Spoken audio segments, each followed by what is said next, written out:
Audio Jungle.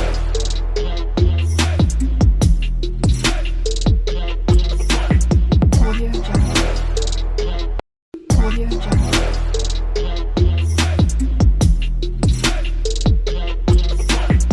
Audio Jungle.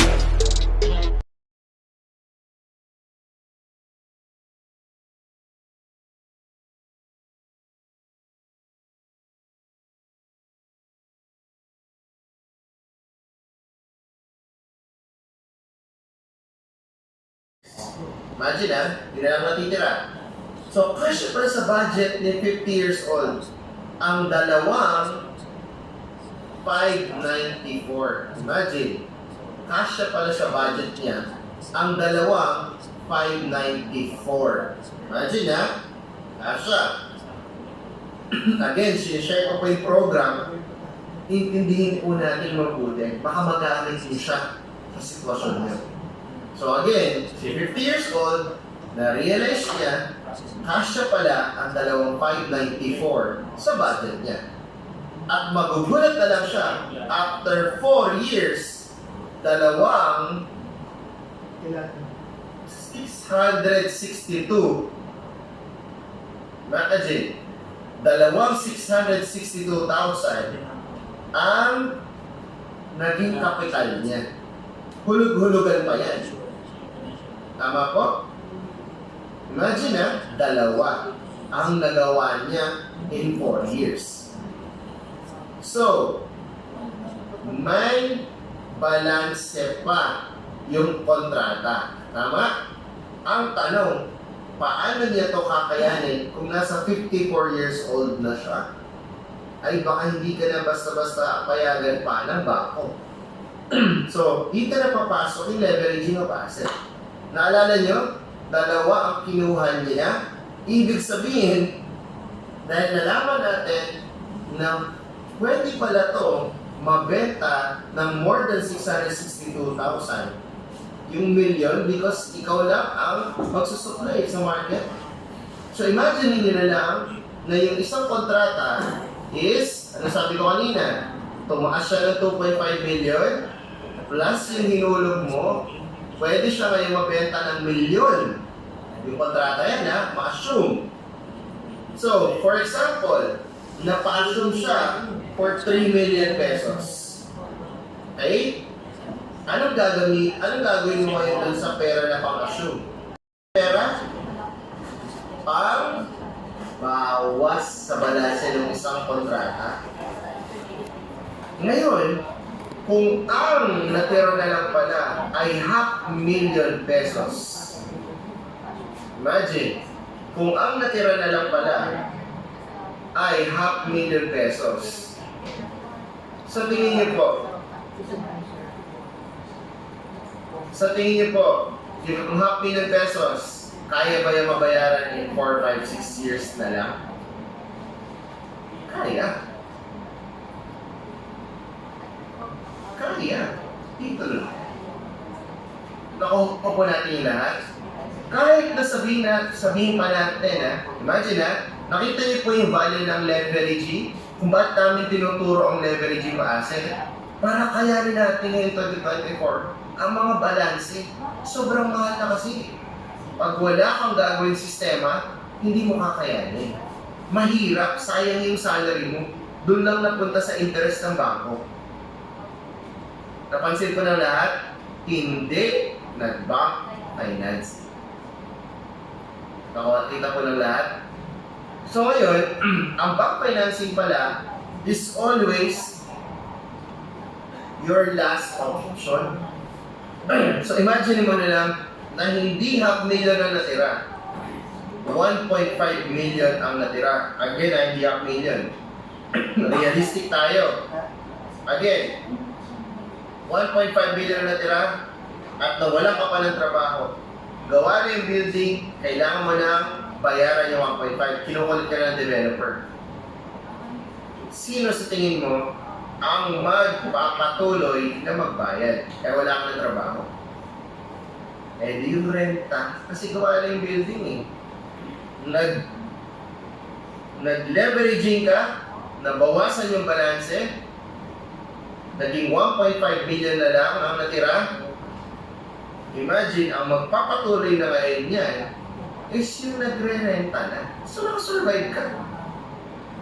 So, imagine niyo na lang na itong 3.6 million ang ipapasok sa bangko, 15 years, 40,000 per month. Sabihin na natin ang renta na ng after 4 years ay 30,000 na per month. Ibig sabihin, 15 years ka na mag-aabono, 40,000 sa bangko, 30,000 lang ang renta. So mag-aabono ka for 15 years? Anong tawag doon? Hindi niya negosyo. Tama? Pero kung natutunan mong mag-leveraging, nabawasan mo yung balanse galing sa leveraging of asset, again, hindi mo yung pera, pagtaas yan ng value ng property. Yun ang pinambayad mo. Hindi mo pera. At 1.5 na lang ang natira. Kahit ipasok ko pa yan sa bangko, 15 years, 15,000 pesos lang per month. Pero ang renta, 30,000. Ibig sabihin, may sukli ka pa. Nakuha ko ng lahat. Yun ang tawag doon, negosyo. So, nakuha ko ng lahat kung paano natin kakayanin ang investment ngayong 2024. Dahil kapag hindi natin ginawa ang leveraging of asset, yung buong balanse na yan, sahod mo ang magbabayad lagi. At kung hindi mo naman siya tatapusin ng mas maaga, ang laking potensyal na hindi mo na yan matutuloy. Uuwi ka na wala. Dahil sa sobrang tagal. Makuha ko ng lahat. So, yan na. So, ito yung bonus part ko. Ano yung bonus part ko? Sabihin na lang natin, si 50 years old ay hindi nawala ng trabaho after 4 years. Pero, nagawa niya na makasurvive in the next 6 years pa. So, nag-leveraging siya, napalabas niya yung titulo, for example, after 6 years. Ngayon, uuwi siya sa Pilipinas, pinauwi na siya ng employer niya.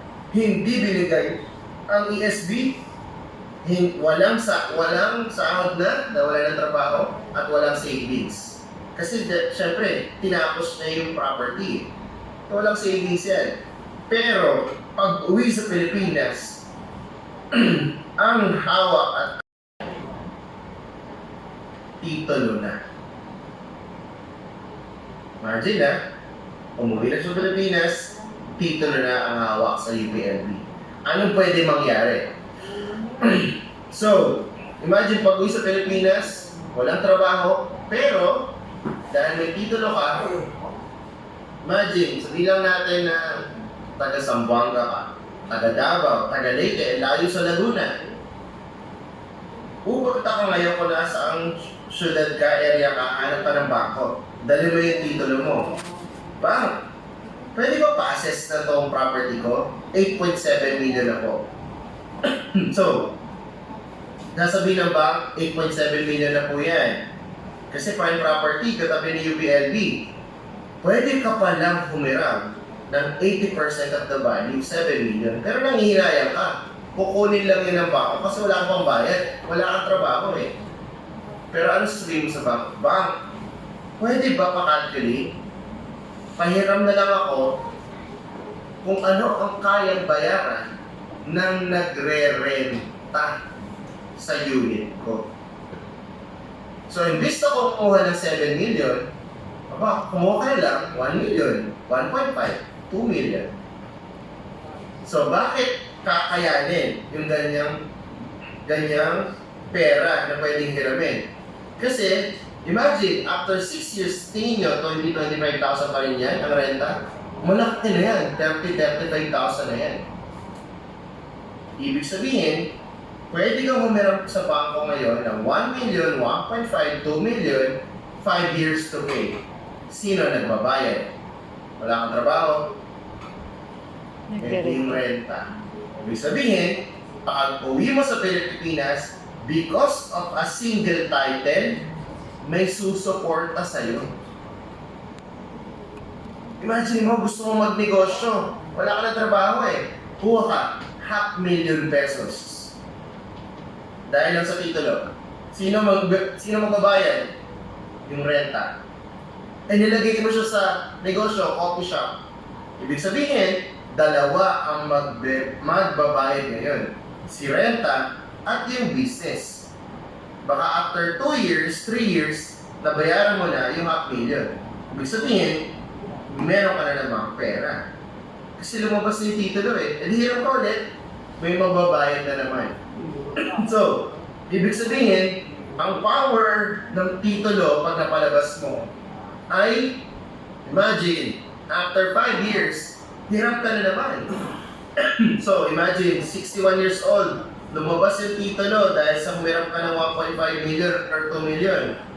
Tapos sabihin mo sa bangko, wag mo na ibigay sa akin yung titulo ko. Diyan na lang ulit. Eh, nagtayo na si SNDC, si Ayala sa lugar. Ang dami na namin condo dito. Magkano na yung value? 12 million na po. So, pwede ka palang humiram na naman. Dahil may titulo ko na ulit, lumabas na eh. Tama po ba?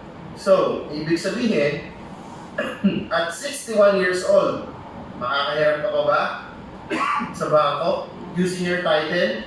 Yes. Dahil ang mga bangko, hindi tinitignan ng edad. Ang tinitignan niyan, yung property mo, yung value niya, at kung kaya niya magbayad sa sarili niya. Yun tinitignan ng bangko. Kaya magugulat ka na lang, every 5 years, wala. Kuha ka lang ng pera sa bangko. Because of one title. At magugulat ka na lang, 81 years old, buhay ka pa.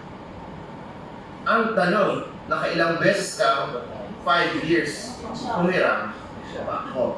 Because of one title. Nakuha pa ng lahat. Ganyan ka-importante kapag meron kang strong na asset, yung title. Nakuha pa ng lahat. Ganyan ka-importante kapag meron strong na property ka. Unlimited na yung pera. Lalo nga na pag siya ba'y nagbabayad. Nakuha pa ng lahat. So, eto na po.